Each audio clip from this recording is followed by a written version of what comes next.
Fala aí galera, beleza? Bruno Valverde aqui. Hoje eu tenho uma presença ilustre nesse papo aqui, que é o Linneu Andrade. E aí, Linneu, Tudo beleza? bom? Meu brother aqui.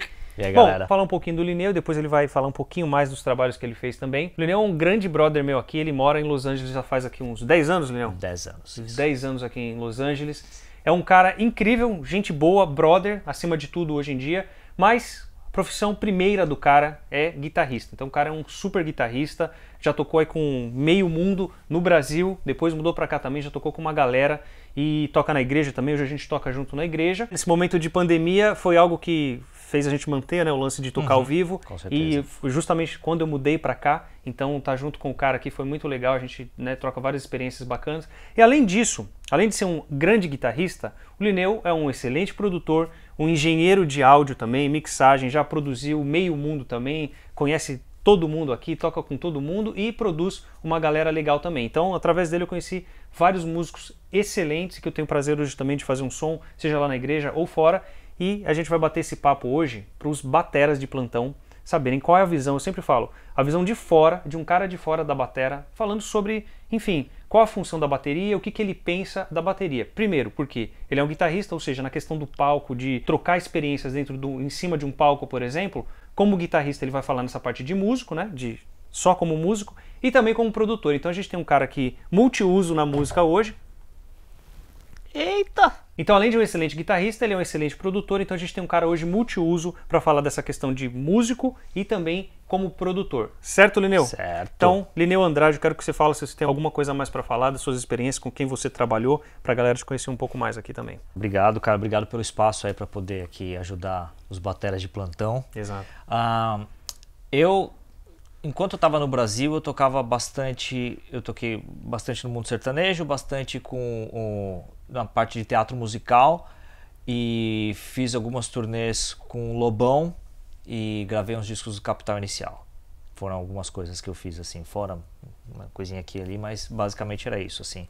E o que eu sempre quis também na parte de produção era poder tocar guitarra e tocar outros instrumentos. Eu nunca toquei bateria, mas todos os instrumentos de corda eu gosto de ir lá e tentar alguma coisa. Isso, e por eu ter aprendido bandolim, banjo, dobro, o violão, baixo, todos os instrumentos de corda, eu consegui ter uma visão um pouco mais afastada, uma visão um pouco mais ampla do espectro que cada instrumento tem que ter no meio de uma música. Então isso me deu uma visão muito boa como produtor, que aí eu consegui olhar tudo meio de fora e falar, então imagina que é uma parede, cada tijolo tem a sua função.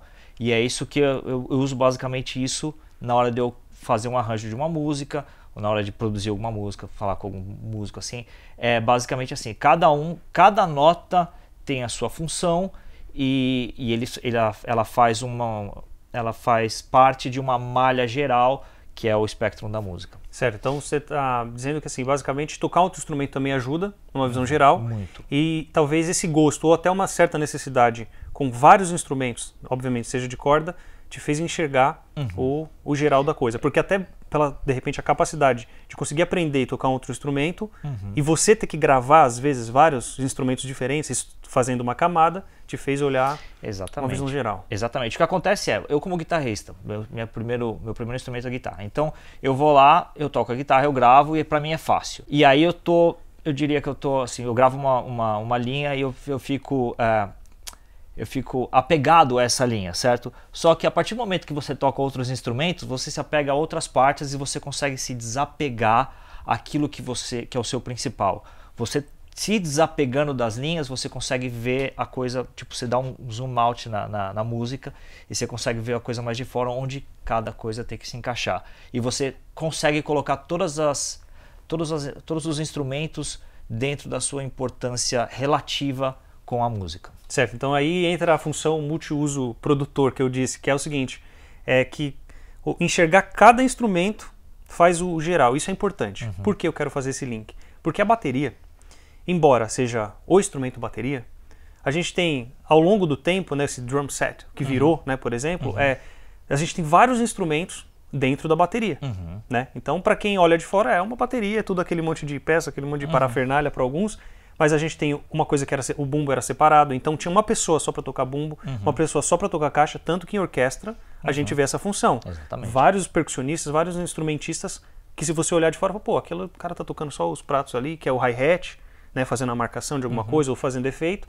Então isso é muito legal, porque você, como guitarrista e produtor, conseguiu enxergar que vários instrumentos fazem uma camada, coisa que nós, bateristas, às vezes não conseguimos enxergar a bateria como ter que trabalhar cada peça separada para você ter aquela função de, que a gente fala de tocar mixado, né? Que é um grande tópico. Coisa mais importante. Coisa mais importante. Então, antes de entrar nessa coisa mais importante, eu separei umas perguntas aqui que a gente vai direcionando. Se você quiser para um outro caminho, a gente vai também, porque a função é essa. Como guitarrista e produtor, eu sempre vou repetir essa questão, mesmo que ficar redundante, porque o cara que vai contratar o batera, geralmente não vai ser o batera. Vai ser um guitarrista, o produtor, o baixista, outro instrumentista. E no caso seu, não é só como instrumentista que você olharia uma pessoa como produtor se você precisar fazer uma gravação, certo? Então vamos lá. O que você espera de um baterista? Ok. Essa é uma pergunta muito ampla, então desculpa se eu vou demorar um pouquinho para responder, mas a pergunta é assim. Primeira coisa, antes de falar o que eu espero de um baterista, o que eu espero de um músico? São 3 coisas.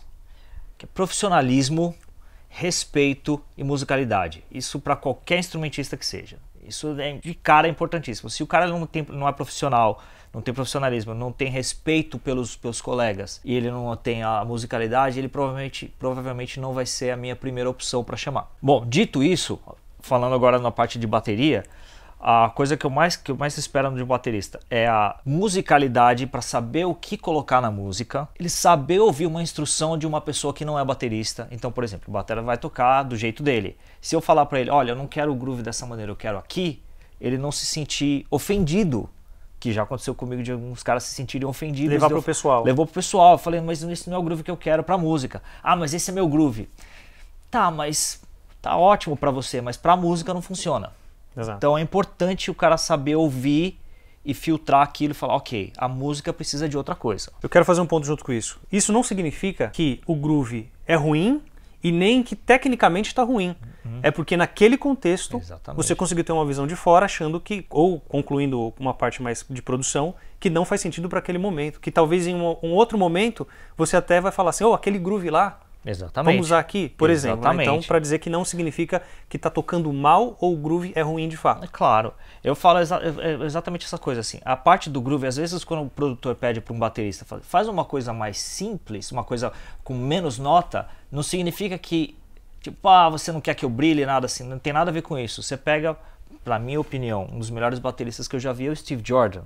E ele vai tocar as músicas do John Mayer, por exemplo, e ele vai tocar Vultures, é aquele groove e vai a música inteira, e a música não funcionaria se não fosse aquilo ali. Então, aquela coisa simples, como o Bruno sempre diz, simples, não é simplista, é o que faz, o que vai funcionar. Às vezes ele vai ter a hora dele fazer a parte complicada, mas numa relação de música pop, não estou falando de fusion nem nada assim, mas numa relação, estamos falando de música pop, quando você vai no simples, a tendência é que seja melhor. A tendência não significa que vai ser 100% das vezes, mas a tendência é que vai funcionar melhor. Então pensa assim, você começa construindo a coisa devagar. Aqui, vamos aqui, pá, começou a fazer, construiu o groove, tá legal, tá simples, tá legal. Tem espaço para adicionar coisa? Tem, adiciona. Se o produtor falar assim, não tá legal aqui, mas põe isso aqui mais pra frente nessa virada aqui, beleza. Mas nunca, o que eu quero dizer é assim, nunca leve pro pessoal se um produtor vira pra você e fala, eu não quero assim, eu quero assado. Esse é o ponto número 1. Ponto número 2 é, na hora de tirar som da bateria. Tipo, você tem que saber tirar som da bateria. E não é tocar forte, é tocar tirando o som da bateria. Eu já toquei com bateristas que eram ótimos tecnicamente, mas não tinham som. Então a música não acontecia. Você gravava, era perfeito, mas tipo, não acontecia. Você ia lá e falava, tem alguma coisa esquisita, não tá rolando. Era o som, o cara não conseguia tirar som da bateria. E nisso entra a parte de se mixar a tocar. Então é horrível quando você vai para um estúdio ou quando você vai produzir uma banda e o baterista ele toca os pratos muito mais altos do que o resto da bateria. De novo, num tipo de música pop, num tipo de música que eu estou fazendo. Existem tipos de música que isso daí funciona super bem, mas nesse tipo de música que eu estou falando agora não funciona. Então tá, se o cara ele tá tocando e os pratos estão se sobressaindo muito aos tambores e ele não consegue se mixar tocando, ele já é um cara que eu não chamaria, assim. Eu falo, toca bem, mas não sabe se mixar, não é legal. Bruno aqui, ele chegou a primeira vez que eu fui tocar com ele já chegou mixado, pronto, e foi incrível, assim. Foi uma experiência... É muito gratificante você trabalhar com um cara que nem o Bruno, porque ele sabe se colocar dentro da música. Certo, isso aí é a brodagem, então que a gente, né, depois eu te dou aquela grana que a gente combinou. Bom, para entrar no termo mixado, que pode ficar uma coisa meio aleatória pro batera entender em si, ou para alguns bateras. Tocar mixado, na parte técnica do baterista, basicamente é você saber tocar as peças equilibradas. Saber que o prato ele tem a tendência de ter o harsh, aquela coisa do médio agudo, muito estridente, como a gente poderia dizer uma linguagem mais simples, estridente demais, muito alto, se você controlar. Então, tocar firme não significa... Tocar com pegada e tocar firme não significa tocar alto. Não então mesmo. Você acha que você vai tocar um crash com muito volume e vai achar que só isso é pegada. Não, às vezes pegada é tocar bem baixo, soft, para aquele contexto que você está inserido. Então pegada não significa só tocar com muito volume, é tocar inserido naquele contexto. Ou seja, isso é tocar mixado. Então você tem aquele hi-hat que ele... o som do hi-hat, quando se pega só do microfone direto, é aquele som ruim, de fato. Não é o que você ouve no geral. Então, a gente não... Se você for pegar... A função do microfone em si, ele está diretamente no hi-hat. Ninguém ouve batera colocando o ouvido direto no hi-hat.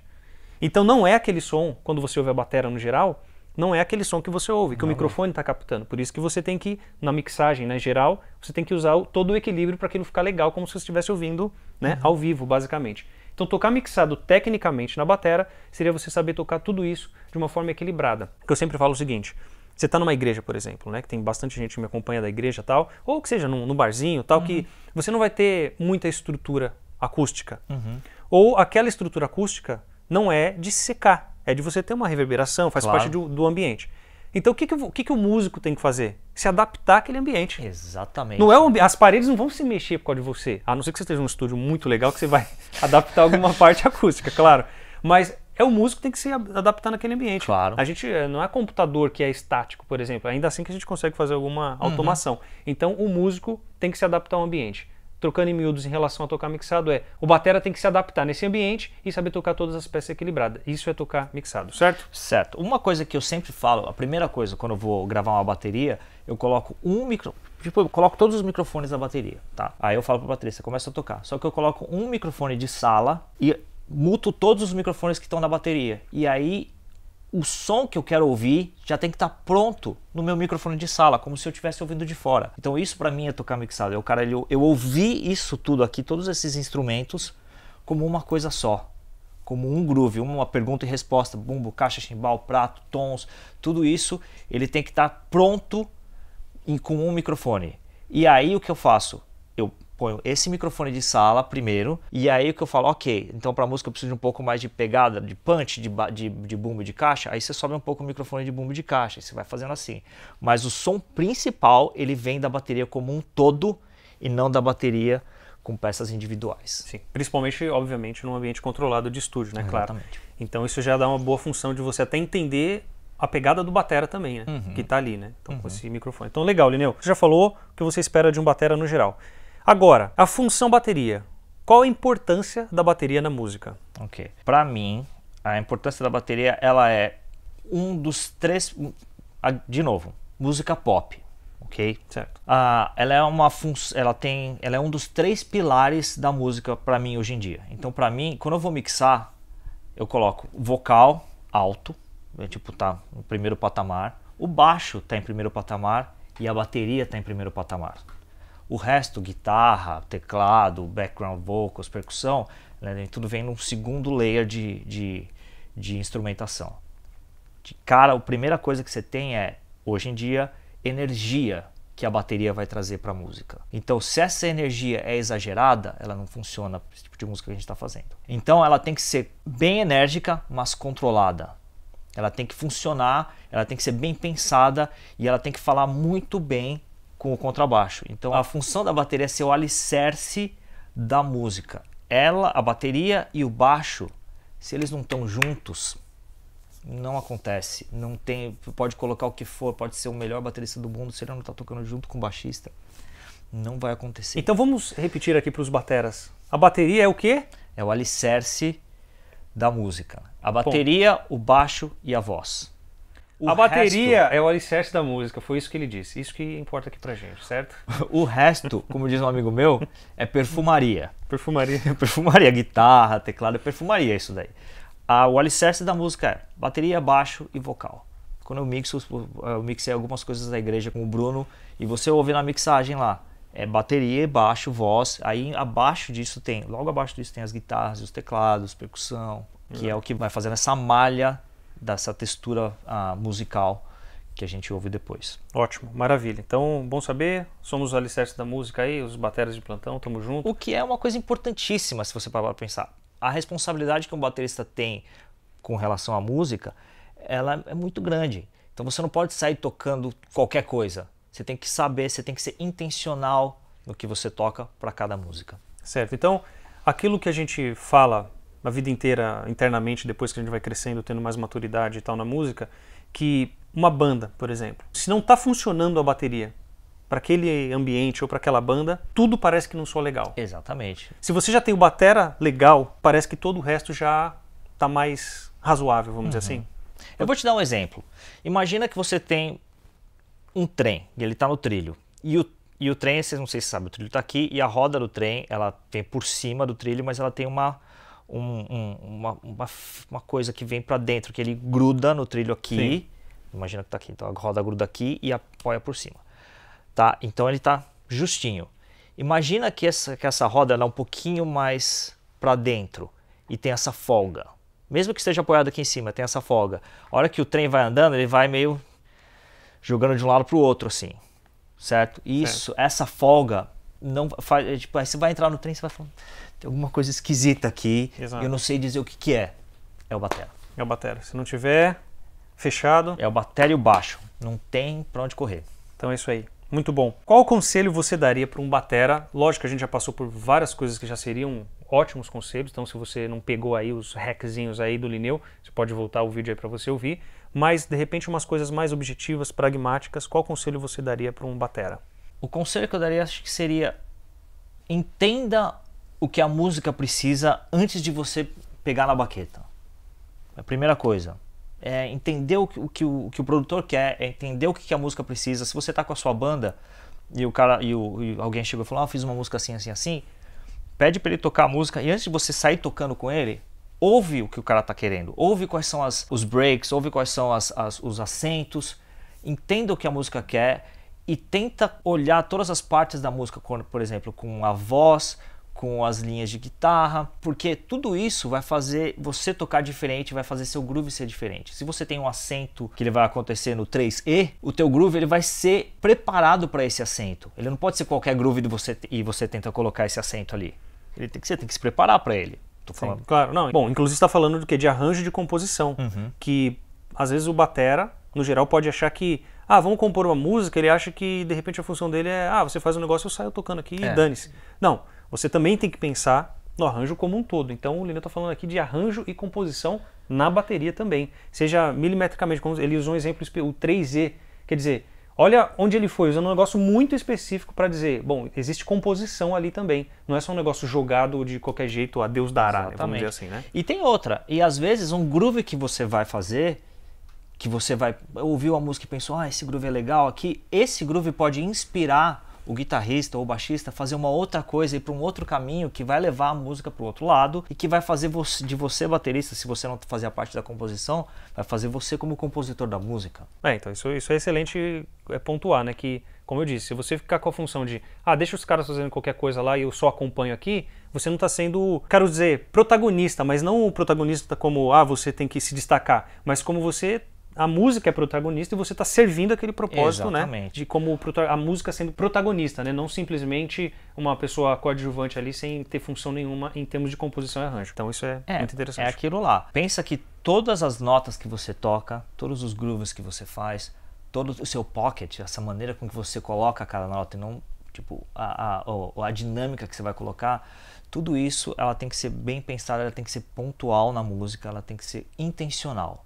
Se você não faz as coisas com intenção, aí as coisas não acontecem direito e você nunca vai saber o porquê que não aconteceu direito. Para resumir a ideia toda, vamos dizer que você está passando na rua, aí você ouve um som de batera.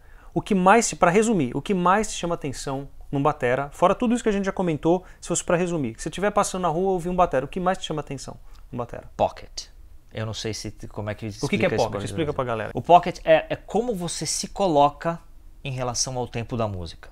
Certo? Então, eles chamam de pocket, que pocket é bolso, né? Que significa que, imagina que você tem uma chave da tua casa no teu bolso. Você pode ir para frente ou para trás, mas a chave está sempre com você. A chave está no pocket. Entendeu? É basicamente isso. A música ela pode acelerar ou diminuir, mas o seu groove ele tá junto com a música. Isso é o pocket. É como você vai se colocar na música. Você pode ter um pocket que ele é considerado um pouco para frente do clique. Imagina que o clique é a calça. Sim. A calça, né? Você vai se colocar um pouco para frente, um pouco para trás do clique. Você pode até misturar, colocar o bumbo no tempo, a caixa para trás. Você pode fazer uma virada para trás e voltar com o bumbo na frente. Tudo depende do que a música quer. Mas o pocket era como que aquele groove vai funcionar para aquela música. Exatamente. Isso para mim a parte mais importante. Às vezes eu ouço só uma bateria solada assim, eu ouço e falo, caramba, olha esse pocket desse cara é incrível. Para mim, Steve Jordan tem um pocket sensacional. E detalhe, ele não grava com clique, mas o pocket dele é... Parece um relógio suíço dentro da cara. ideia. Bom, então é isso que importa. O lance do pocket no geral é o que mais chama a atenção do Linneu. E no final das contas, a gente colocou um negócio de música pop, de produção e tal, mas o pocket, na real, ele serve para qualquer estilo. É uma ideia, um conceito, vamos dizer assim, que seria o de condução da música na batera, por exemplo, que ele serve para qualquer estilo. Ou seja, o pocket pro metal tem uma ideia. Tem uma ideia. O pocket pro pop, pro funk, etc., tem uma ideia. Black music, etc. R&B, samba. Então existe um pocket do samba que é do samba. Exatamente. O pocket do samba, inclusive, ele é meio corrido, assim, quando você corre um pouco do clique, não correr do clique, quando você toca na frente do clique, ele tem uma sensação de urgência que você coloca na música. Quando você coloca ele para trás do clique, ele é mais relaxado, então você tem uma relação mais tipo... Mais relax, né, de geral. Dá uma respirada, mas é só você ouvir assim, ouve um samba, ouve que seja um pagode, qualquer coisa, você vê que a coisa é tipo bem pra frente. O carnaval, frente, né? Assim, sempre uma coisa mais ansiosa, né? Energética pra frente, assim. Aí se ouve um blues, um slow blues, Exato.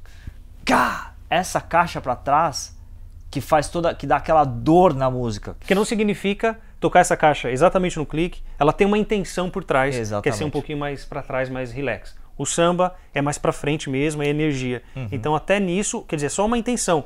O clique tá lá, o groove tá lá, mas a intenção de estar um pouquinho para frente, um pouquinho para trás, muda todo o conceito. E até a relação que você vai tocar o bumbo com o baixista, se o baixista não souber ter o mesmo pocket que você, tocar junto com você, ou você tocar junto com o baixista, também tudo vai por água abaixo. Você precisa saber que o baixista na banda que você estiver tocando, ele tem que ser seu melhor amigo, ele tem que estar do teu lado o tempo inteiro. Você e o baixista são um só.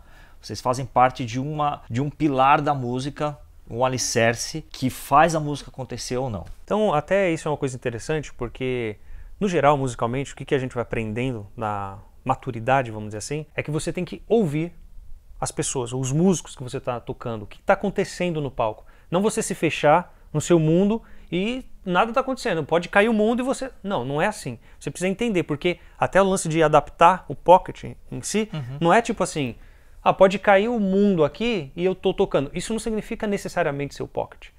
O pocket também tem a ver com você, essa adaptação do ambiente dos músicos que você está tocando. Porque não adianta a batera estar numa intenção e tá a banda inteira em outra e você fala, não, estou seguindo o meu pocket aqui e dane-se. Não é bem assim que funciona. E eu quero dar um exemplo prático, que não necessariamente é uma coisa do pocket em si, mas tem a ver com o arranjo e tá colado com a banda e se ouvindo. Você fez uma coisa, a gente tocou, acho que 2 semanas atrás, e tinha uma música que no final tinha uma mudança de caixa, uma coisa meio Coldplay, e depois a música... A gente fala assim, a música é sempre esse negócio de tensionar e distensionar, né? Você tem o verso, aí você solta no refrão, sempre aquele papo. E tem no final da música ali, que é um bridge que meio que se repete no final, que você muda para uma ideia de um groove meio Coldplay na batera, e depois ele alivia nos últimos 2 compassos, e aí volta de novo, sempre nessa ideia de aliviar e entregar, acabar a música. Aí eu olhei pro lado, e tava o Linneu me olhando assim, aí eu falei assim, tá bom, né? Eu imaginei que ele estava falando assim, não, vamos fazer o Coldplay, porque ele é o diretor musical onde a gente toca lá, então não, vamos fazer esse até o final. E é isso que eu entendi. Aí eu falei, ah, tá bom, se tipo, talvez não tá curtindo, vou fazer lá, vamos aqui, obedecer aqui o diretor musical. Aí no final, ele falou, não, eu tava, na verdade, querendo seguir aquela ideia que você tava fazendo de dar uma aliviada no final, porque eu vi que você fez esse groove e de repente ele falou, pô, é legal, porque inclusive era como a música original, eu tava seguindo o que eu tirei, por exemplo. Ele, na verdade, estava ouvindo, falou, pô, tem alguma coisa diferente que eu tô tocando em acentuação que o Bruno tá fazendo diferente. E como é a caixa forte, aquela acentuação que você dá na guitarra cola legal no arranjo. Então, na verdade, você tava... Eu tava indo atrás do batera. Indo atrás do batera. Alicerce. Eu tava me apoiando no alicerce pra fazer o...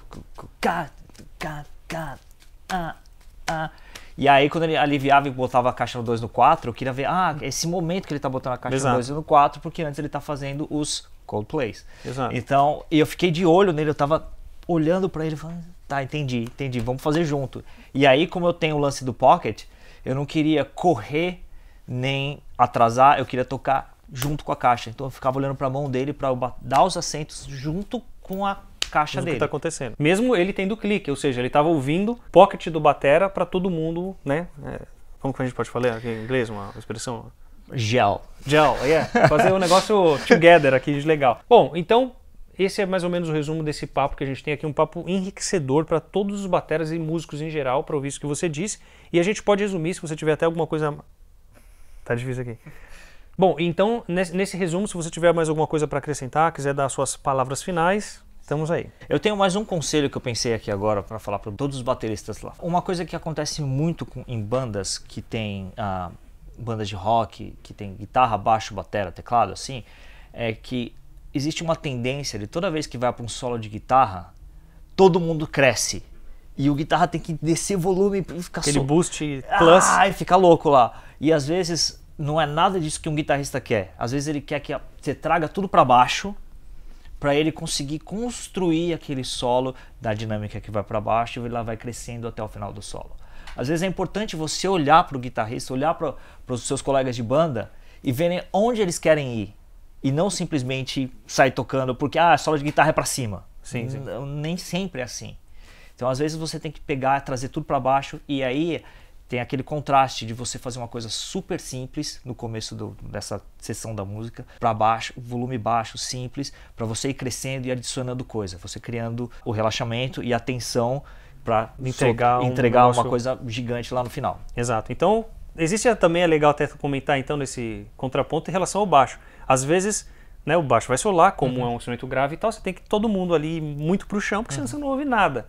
Só que eu vou contar até uma experiência minha. Já teve um lance de eu exagerar tanto na tirada de mão que o baixista olhou pra mim e falou assim, tipo, me dá pelo menos um... me dá o chão. Me dá um chão aí que eu não tô, entendeu? Ou seja, eu tô falando uma experiência pessoal. Ou seja, eu falei assim, não, deixa eu ir vou tão pro chão, o cara olhou pra mim e falou assim, não, mano, tipo, dá alguma coisinha aí pra eu sentir o que tá acontecendo. Ou às vezes no guitarra, todo mundo vai pro ride aberto, né? Senta a mão e tal. Então até uma experiência, até legal de saber. De repente, seja uma coisa que eu mesmo esteja fazendo num ambiente controlado, falo, bom, solo de guitarra, o boost ali, distorção, o cara já tem. Porque assim, eles falam também, os guitarristas, mas ele tem um pedal de boost ali pro solo. É sempre para dar uma levantada. Mas então é legal, a gente pode dar um relax também, ou sair o ambiente que você está se envolvendo. Né? Exatamente, porque a gente, às vezes, como guitarrista, você precisa contar uma história durante o seu solo, ou daquela sessão da música. Não vou falar nem solo, pode ser de teclado, pode ser qualquer coisa. Mas você precisa contar uma história. E às vezes, se você já chega no 100 no começo, você não tem para onde ir. Então você fica louco até o final e você não contou história nenhuma, você só gritou. Exatamente. Então é importante você trazer aqui e contar uma história. E aí cresce e entrega para a próxima parte da música. Exatamente. Então a gente pode dizer que é como se fosse, aqui eu tenho um exemplo engraçado, mas nem tanto assim, mais interno, mas tipo uma briga, por exemplo. Uma briga, geralmente ela não começa já na porrada. O cara começa conversando, aí ele vai alterando a voz e chega na porrada. Então a gente tem essa dinâmica na música também, né? A gente começa relax, vai entregando algumas coisas, vai dando uma trocação, de repente está todo mundo ali no auge para entregar um momento. A gente pode usar esse exemplo? Você acha interessante? Normalmente começa pelo celular, né? Seu idiota. Chamando... Seu imbecil. Já vai outro. Aí de repente vai para as vias de fato seria esse final de solo todo mundo exagerado. Exatamente, é isso? exatamente. Entendeu? É isso aí. Cara, muito obrigado pelo papo. Obrigado vocês aí, obrigado por me receber aqui. Tamo junto, esse é o Lineu Andrade, depois vocês dão uma pesquisada lá nas mídias sociais dele, Lineu Andrade, eu vou deixar tudo aqui na descrição desse vídeo. Um grande abraço a todos, espero que tenha contribuído aí para você, para o seu ensino, para o seu aprendizado musical, beleza? Para sua aprendizagem no geral. Deixa o like no vídeo, se inscreva no canal, aperte o sininho para dar força e para você receber as notificações para ajudar aqui no algoritmo. Se você tem alguma sugestão de conteúdo, deixa aqui nos comentários, beleza? Um grande abraço, até o próximo. Valeu, galera. Também é uma... Peraí que deu... Nossa, deu uma pegada. Tô ficando velho. Enfim,